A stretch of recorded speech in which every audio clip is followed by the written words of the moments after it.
While my cousins were busy flaunting their millions at my grandfather's funeral, I stood there clutching a wrinkled envelope with a single plain ticket inside. They laughed at me that day like I was the family joke. 8 months later, those same people came crawling, begging me to forgive them. Before we continue, please subscribe to stay updated on our latest stories. My name is Elliot Thorne. What I am about to share is how the hardest day of my life became the turning point I never expected. But before I explain, you need to know the players in this twisted game my grandfather set in motion long before he passed. There was Kendrick, my older cousin, standing tall in his $8,000 Armani suit, rehearsing the speech he planned to give the employees once he slid into the chief executive officer's chair. His sister Sloane, hiding behind dark designer sunglasses, was probably daydreaming about which filter she would use on Instagram to show off her new yacht. Their parents, Dalton and Vivienne, looked like scavengers who had finally stumbled on a fresh carcass. My uncle's hand practically twitched, ready to snatch the documents the lawyer held. And then there was me, the high school history teacher who had driven 3 hours in an old Ford Focus with bad brakes, just to say goodbye to the only person in this family who had ever really cared about me. My grandfather Warren built an empire from nothing. He started with a single fishing boat and grew it into Thorne Maritime Corporation. Everyone in the family wanted their slice of his kingdom. Everyone but me. All I wanted was another 5 minutes to sit across from him at the chessboard. The same chessboard where he once taught me that the strongest move is usually the one nobody sees coming. That funeral was more than a farewell to Warren Thorne. It was the moment I realized that the smallest gift can hide the greatest secret. And that sometimes the people laughing at you are standing on ground that is ready to give way. My alarm still rang at 6 o'clock every morning, same as it had for 7 years since I started teaching at Riverside High School in Detroit. My one-bedroom apartment looked the same, right down to the water stain on the ceiling I had stared at for 4 years, shaped a little like Michigan if you squinted. The neighbor's dog barked on cue, and Mrs. Novak, the woman next door, started her morning stretches loud enough for me to hear through the thin walls. That was my life. Simple, predictable, a far cry from the world my last name was supposed to represent. Being a Thorne opened doors at yacht clubs and private academies. It meant summer homes, investments, and high-powered friends. For me, it meant trying to decide whether to pay rent or fix the transmission on my car. I had walked away from all of that to spend my days teaching teenagers about the Revolutionary War and the Great Depression. My father, Graham, was the only one who truly understood why I made that choice. He died when I was 16, dropped from a heart attack at his desk while working through contracts for his brother Dalton's branch of the company. Dad had been the dependable one, the man who kept things together while Dalton took the credit. His last words to me were, "Elliot, do not let them turn you into something you are not. Your grandfather did that to me, and look where I ended up." 3 hours later, he was gone. After that, my mother Iris kept us afloat. She was a nurse at St. Clement's Hospital, working 12-hour shifts to make up for the fact that Dad had signed away most of his shares to bail Dalton out of a bad investment. That was Dad, always putting others ahead of himself, always carrying the weight for the family. Mom never spoke harshly about it, but the look she gave Dalton at Dad's funeral said everything. Grandfather Warren remained an enigma wrapped in expensive suits. He built Thorne Shipping with his Navy discharge pay after World War II. By the time I was born, he owned cargo ships, warehouses spread across a dozen cities, and enough money to live however he pleased. But here's the thing about him. He did not believe in handing things out. He believed in making people earn them. My birthday cards always came with a $50 bill and a note that said, "Turn this into more." Christmas gifts were never toys or luxuries, only practical things, business books, or enrollment vouchers for accounting courses. The only time he ever seemed genuinely interested in me was when we sat down at the chessboard on Sundays. That started after I won a small school tournament at age 10. One Sunday morning, he appeared at our apartment with a chess set it down, and said, "Show me what you can do." I lost in 12 moves, but he came back the next Sunday and the one after that until those matches became our ritual. You play like your father, he told me once. Too concerned with saving your pieces, not enough focus on winning the game. I said back, maybe I do not want to lose everything just to win. For the first time, he smiled. A real smile. Maybe that is why you are the only one who still interests me, Elliot. Kendrick and Sloan never understood those games. Kendrick shadowed grandfather at the office, memorizing terms like profit margins and tax shelters. He got his Master of Business Administration from Kellogg School of Management, just like grandfather, and reminded us of it at every dinner. Every conversation turned into one of Kendrick's lectures about acquisitions and market efficiency. He was fluent in buzzwords, as if life were one long PowerPoint presentation. Sloan chose a different path. She crafted herself into an image, documenting her life as the shipping heiress for hundreds of thousands of followers online. Her days were spent posing on yachts, in designer clothes, at exotic European harbors. She called it building her platform, but everyone knew she was burning through grandfather's money while she waited for more to come her way. Her greatest accomplishments were getting a blue check mark on Instagram and dating a Swiss banker with his own vineyard. Dalton and Vivienne, their parents, looked every bit the power couple, at least on the surface. In truth, they were hollow, feeding off the wealth my grandfather had created, convinced they were the rightful heirs to everything he had built.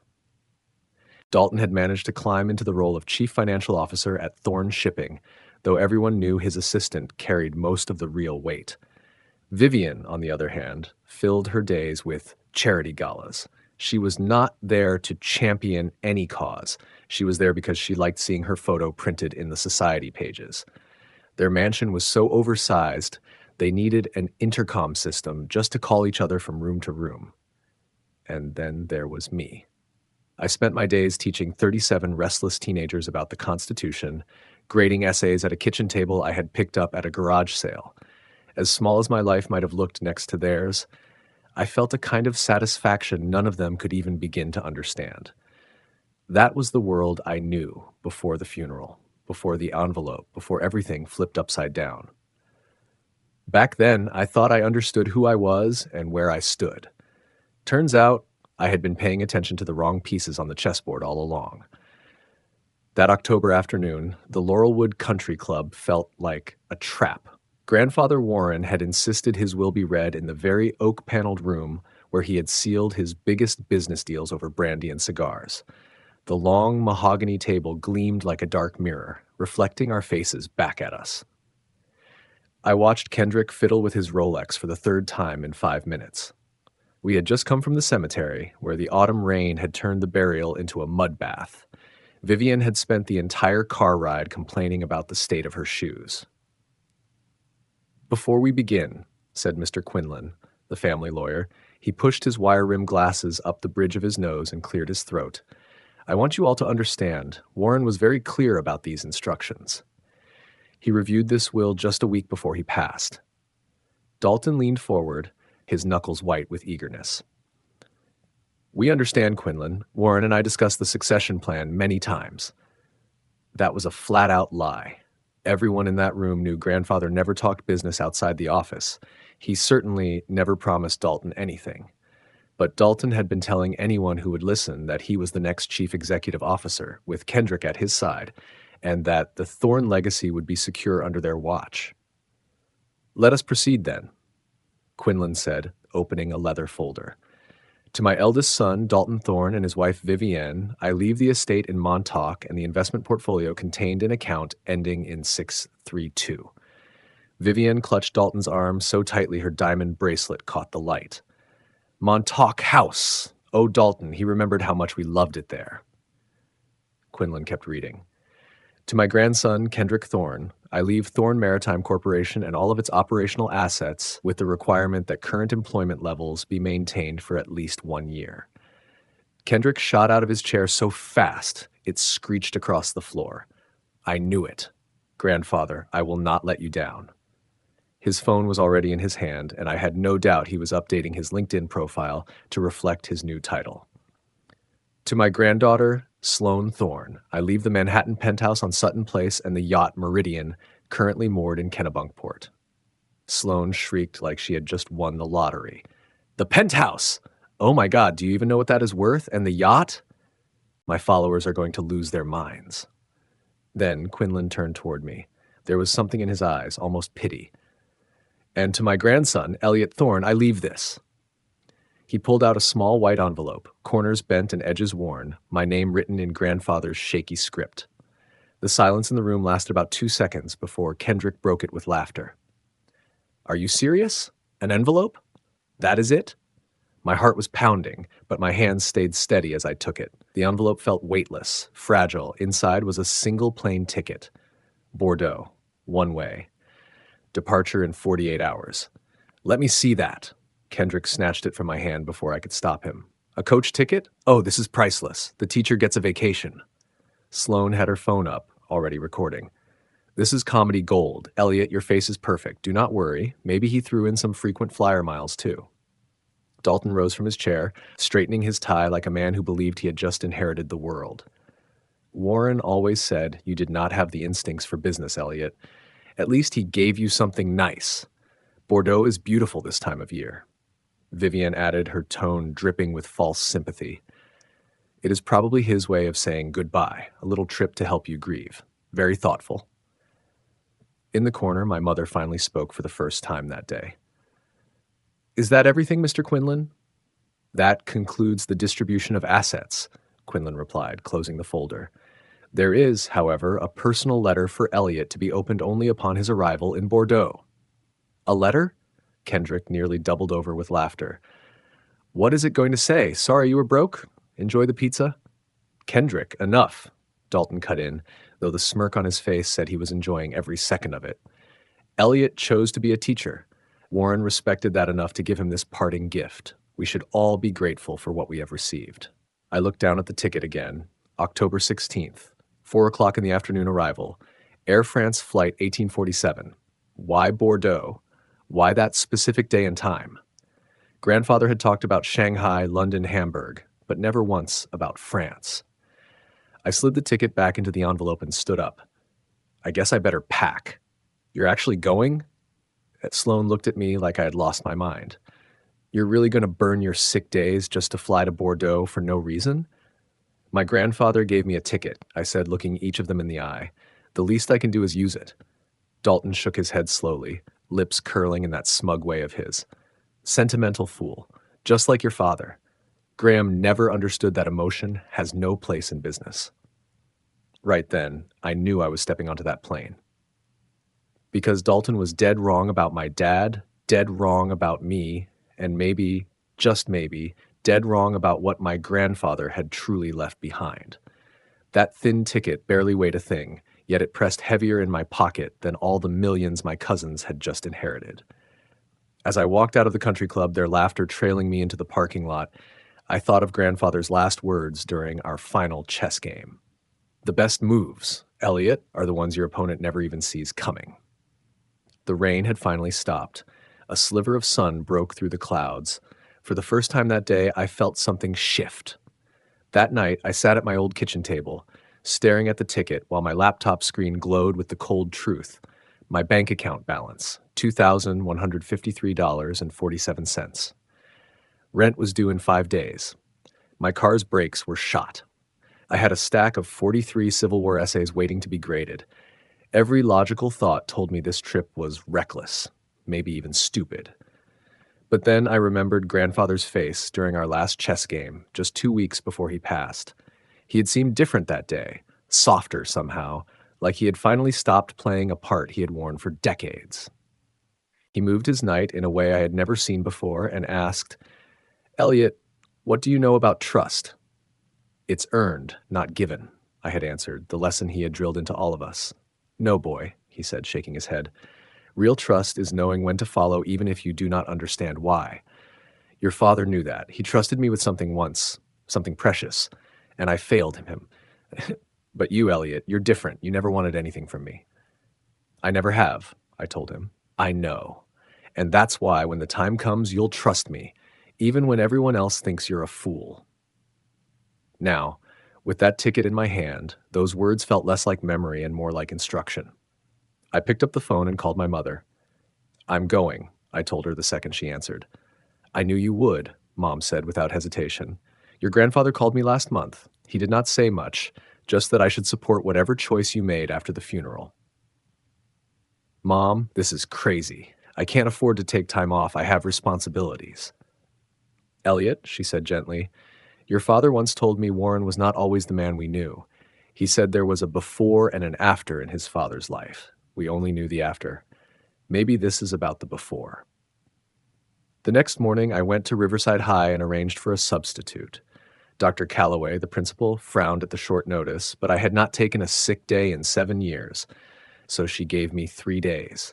3 days to fly to Bordeaux and figure out what game my grandfather had started. Mr. Thorne, you okay? Bryn, one of my brightest students, asked after class. You seem different today. Just thinking about history, Bryn, I said. How sometimes the most important moments don't look important when they're happening. I packed light, 1 carry-on bag, 2 changes of clothes, and my father's old leather journal I had carried since his funeral. The Uber ride to Detroit Metropolitan cost me $45 I could not really spare, but I was already too far in to turn back. At the gate, waiting to board, I pulled out the envelope again. That was when I noticed something I had missed before. Faint pencil marks in the corner, 1947. Grandfather would have been 22 then, the year after he left the Navy. Boarding Group 3, the flight attendant called. I fell in line behind a family juggling kids and carry-ons, the dad glued to his phone, the mom trying to keep the peace. Normal people with normal problems. None of them carrying a mystery across the Atlantic. My seat was 27C, middle of the back row. Kendrick had been right, it was Coach. The man to my left was already snoring. The woman to my right had claimed both armrests and was blasting a movie on her tablet without headphones. As the plane lifted off and Detroit shrank beneath us, I thought about my cousins. Kendrick was probably sitting in grandfather's chair, feeling like a king. Sloan was no doubt posing on the yacht, posting sunset pictures. Dalton and Vivienne were likely already meeting with financial advisors. And me? I was wedged in Coach, broke, flying towards something I could not explain, and somehow it felt right. For the first time since grandfather died, I felt like I was where I was supposed to be. The flight attendant stopped by. Sir, would you like something to drink? Just water, thanks. As I cracked the bottle open, I remembered another chess game. The day grandfather sacrificed his queen. I had been stunned, convinced he had lost. Power isn't about what you hold on to, Elliot, he had told me. It's about what you are willing to lose to gain something greater. Most people can't see past the loss. That's why they never truly win. The plane banked east into the night, carrying me toward Bordeaux and whatever secret my grandfather had left behind. My cousins thought they had walked away with everything that mattered. They had no idea what was really in play. As the plane settled into its 9-hour flight, a strange feeling crept over me. It was as if grandfather's real game had only just begun, and I was the lone piece he had set on the board. The captain's voice came over the speaker, announcing our cruising altitude. I pressed my father's old journal against my chest, closed my eyes, and tried to trust a dead man's plan, even though I had no idea what the board even looked like. When the wheels hit the tarmac at Bordeaux's Bordeaux-Marignac Airport, 4:18 p.m. on the dot, I was stiff, exhausted, and running on almost no sleep. The French announcements mixed with English as we taxied to the gate, and reality finally caught up with me. I was in Bordeaux, no hotel, no plan, no idea what my next move was supposed to be. Immigration passed in a haze of stamps and questions. Purpose of visit? The officer asked in careful English. I honestly don't know, I said, too tired to invent anything. He gave me a curious look, but stamped my passport anyway. Welcome to France. I trailed the crowd toward baggage claim, even though all I had was my carry-on. The arrivals hall was a riot of noise, families reuniting, drivers waving signs, tourists looking lost. I was about to walk toward the exit when I spotted it, a crisp printed sign with my name on it. Elliot Thorne. A man in a black suit held it at chest level. My heart skipped. I walked over slowly. I'm Elliot Thorne. The man's face relaxed. Mr. Thorne, finally, please come quickly. His English was accented but smooth. Who sent you? I asked. Your grandfather arranged everything months ago. My name is Alain. Please, we have a long drive. Before I could argue, He had taken my bag and led me outside to a sleek black Mercedes that probably cost more than 2 years of my salary. The October air was soft and warm, nothing like Detroit's biting autumn. Alon opened the back door and I sank into leather seats as plush as clouds. "Where are we going?" I asked as he pulled away from the curb. "Domaine de Clairvaux, 40 minutes north into the Bordeaux wine country." "I don't understand. My grandfather never mentioned any estate in France." Alon's eyes met mine in the rearview mirror. Mr. Thorne owned the estate for 45 years. He visited every September, 1 week, always alone. 45 years. That meant since 1980, long before I was even born. The math didn't add up. Nothing did. We left Bordeaux's sprawl behind and climbed into hills lined with vineyards stretching to the horizon. The scenery was almost painfully beautiful, like one of those movies about a lost American finding himself in France. Alon drove with typical French confidence, taking curves fast enough to make me grab the door handle. "How did you know my grandfather?" I asked. "My father was his driver first. When Papa died, I took over. 20 years now I drive Mr. Thorne when he come." 20 years of secret September trips no one in my family had ever heard about. What else had grandfather been hiding?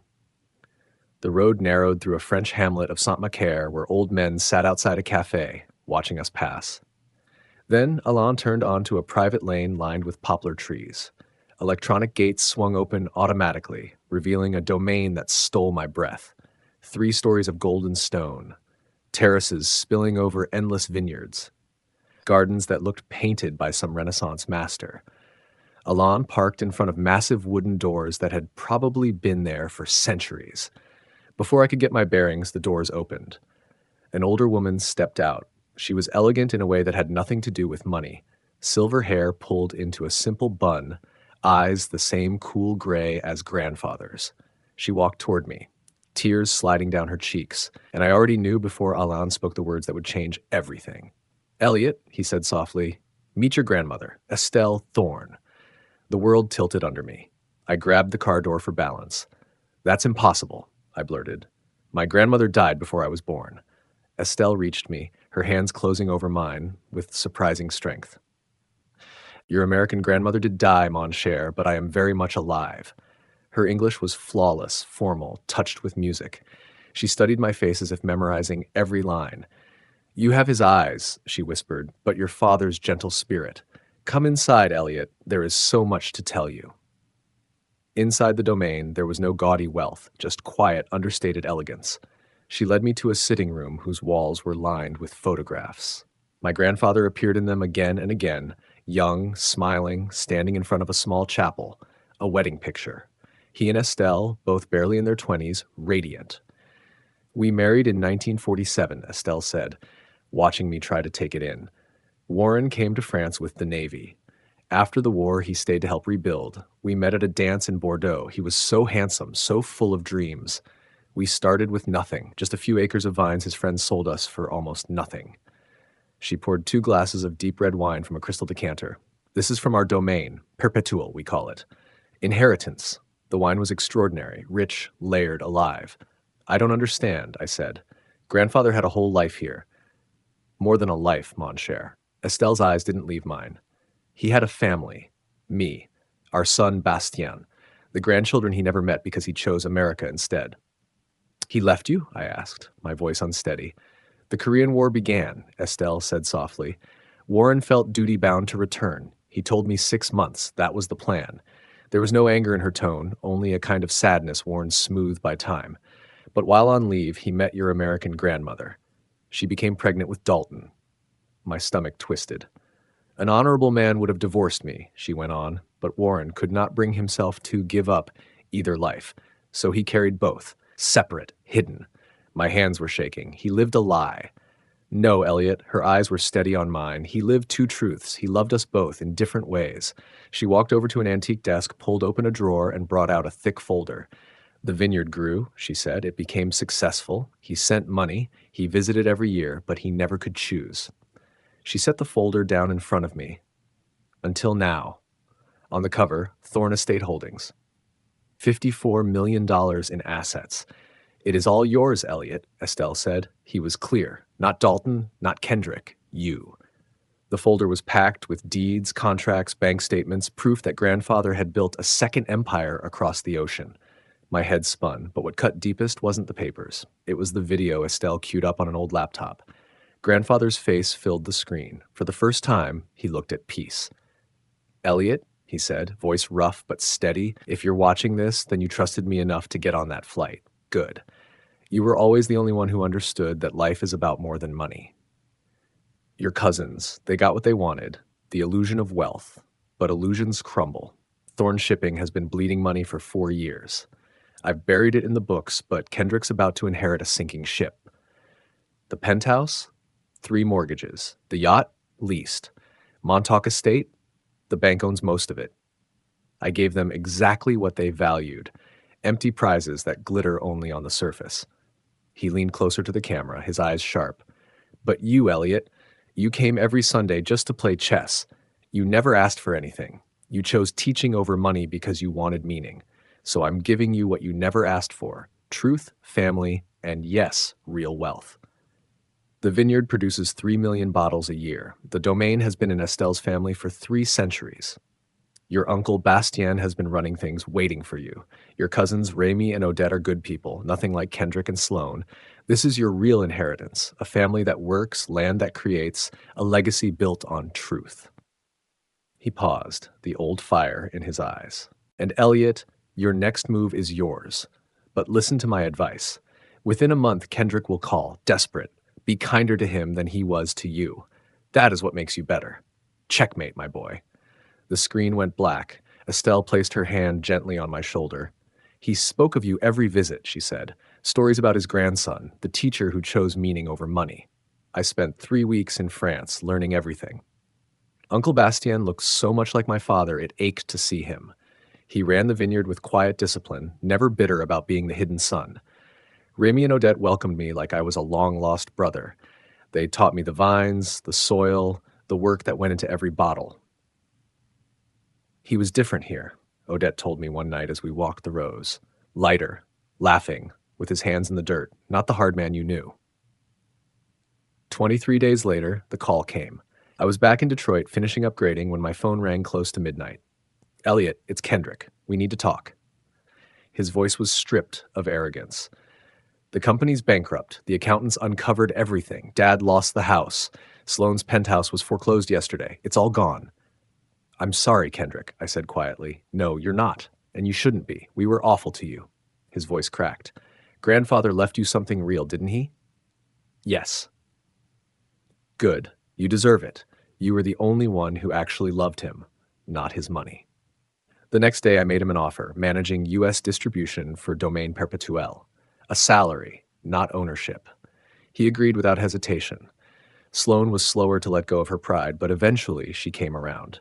Turns out she's actually talented at marketing when she's pushing something real instead of herself. She's engaged now to Alain's son, living in Bordeaux, learning the business from the ground up. Dalton and Vivienne downsized to a small apartment in Westchester County, NY. Dalton found bookkeeping work. Vivienne took a job at Bloomingdale's. They don't speak to me, but Kendrick says they're closer now, forced to rely on each other instead of money. As for Mom, she moved into the guest house on the Sonoma County, California property I bought with my first vineyard payment. Mom finally retired from nursing.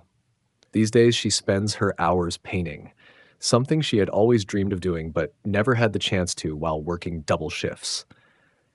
And me? I still teach history, but only part-time now. Every summer I fly back to France, walking the vines, learning the wine business, and building relationships with a family I never knew I had. My students think it's the funniest thing that their teacher with chalk on his hands also owns a vineyard across the ocean. I use it to teach them more than dates and battles. Lessons about trade, about land, about how families rise and fall.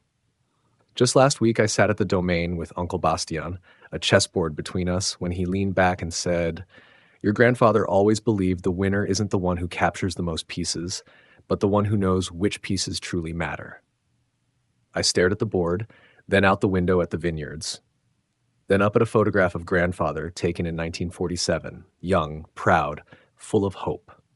"He won," I said quietly. "It just took 60 years for the match to end."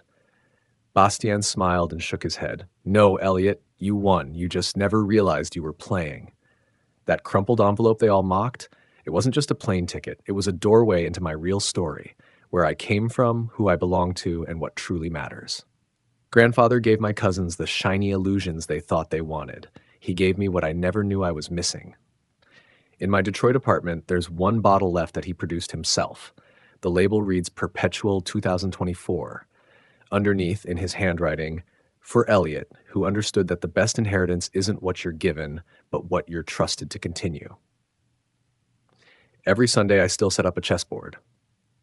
Sometimes with Bastien in France, sometimes with my students in Detroit, sometimes alone, remembering the old man who orchestrated the longest, strangest game of my life. He taught me that real wealth isn't counted in dollars, but in honesty, family, and the faith to step forward even when you cannot see the end. All those years, everyone else was staring at the wrong board. The real match was being played somewhere else, on different soil, in another language, in another life. And grandfather made sure I was the only one invited to sit down and play it. So if you're listening to this story, take it as a reminder. Sometimes the smallest gifts carry the biggest surprises. To hear the next story, click the box on the left. And as always, thank you for watching.